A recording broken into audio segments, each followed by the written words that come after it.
આજના આધુનિક યુગમાં હવે લગભગ કોઈ વસ્તુ અશક્ય રહી નથી અને તેમાં પણ મેડિકલ સાયન્સનો એટલો વિકાસ થયો છે કે હવે અશક્ય માનવામાં આવતી શસ્ત્રક્રિયાને સરળતાથી અને સફળતાથી પાર પાડવામાં આવી રહી છે।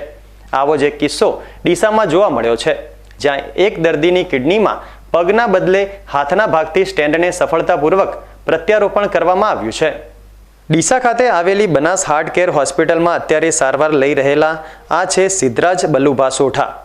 સિદ્ધરાજ સોઢાની કિડનીમાં ખામી સર્જાતા તેમના હાથ અને પગના ભાગનું બ્લડ પ્રેશર સામાન્ય કરતાં અલગ રહેતું હતું, જેથી ડીસા ખાતે આવેલી બનાસ હાર્ટ કેરના તબીબ ડોક્ટર રવિન્દ્ર ગેહલોતે તેમના રિપોર્ટ કરતા તેમની કિડનીમાં રક્તનું ભ્રમણ યોગ્ય રીતે ના થતું હોવાનું સામે આવ્યું છે, જેથી આવા કિસ્સામાં કિડનીમાં સ્ટેન્ડ મૂકવાની જરૂરિયાત ઊભી થતી હોય છે। પરંતુ સિદ્ધરાજ સોઢાની કિડનીથી નીચેના ભાગની તમામ નસો બ્લોક હોવાના લીધે કિડનીમાં સામાન્ય રીતે જે સ્ટેન્ડ મૂકવા માટે તેનું પ્રત્યારોપણ પગથી કરવામાં આવે છે, પરંતુ કિડનીથી નીચેના ભાગમાં તમામ નસો બ્લોકેજ હોવાના લીધે આ સ્ટેન્ડનું પ્રત્યારોપણ હાથથી કરવું પડે તેમ હતું અને તે ખૂબ જ પડકારજનક હતું।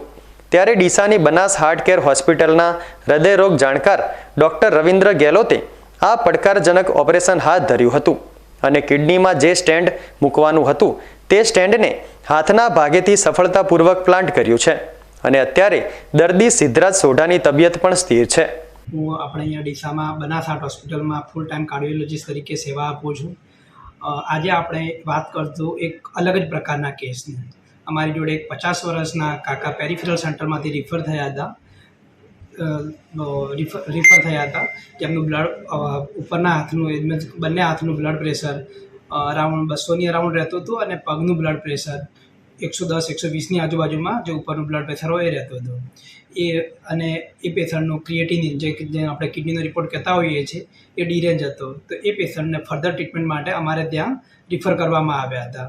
તો એ પેશન્ટને એડમિટ કર્યા પછી એના ઇન્વેસ્ટિગેશન કરતાં અમને ખબર પડી કે પેશન્ટની ડાબી તરફની જે નસ હોય છે, કિડનીની જે ડાબી તરફની કિડનીને જે બ્લડ સપ્લાય કરતી નસ હોય છે એમાં ઓલમોસ્ટ 98% જેટલું બ્લોક હતું અને કિડનીથી નીચેના ભાગમાં જે આપણા બંને પગમાં જે હૃદયમાંથી નીકળતી નસ જે બંને પગમાં સપ્લાય કરતી હોય છે એ નસ ઓલમોસ્ટ 100% બંધ છે।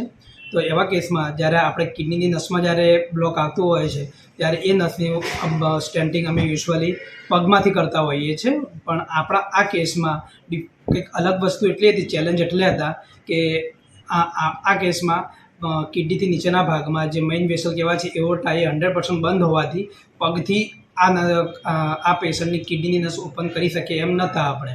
એટલે આવા કેસમાં જે કે બહુ ચેલેન્જિંગ હોય છે એવા કેસમાં આપણે હાથથી એટલે કે એમના જમણા હાથથી આપણે જે કિડનીની નસને બલૂનથી પહેલાં પહોળી કરી અને ત્યાં આપણે એક સ્ટેન્ડ મૂકેલો છે અને પેશન્ટ અત્યારે સ્ટેબલ છે। અને હવે આગળ આ પેશન્ટમાં આપણે એનો જે કિડનીથી નીચેના ભાગમાં જે મેઇન વેસલ બંધ પડી છે એનો બાયપાસનો પ્રોગ્રામ કરેલો છે।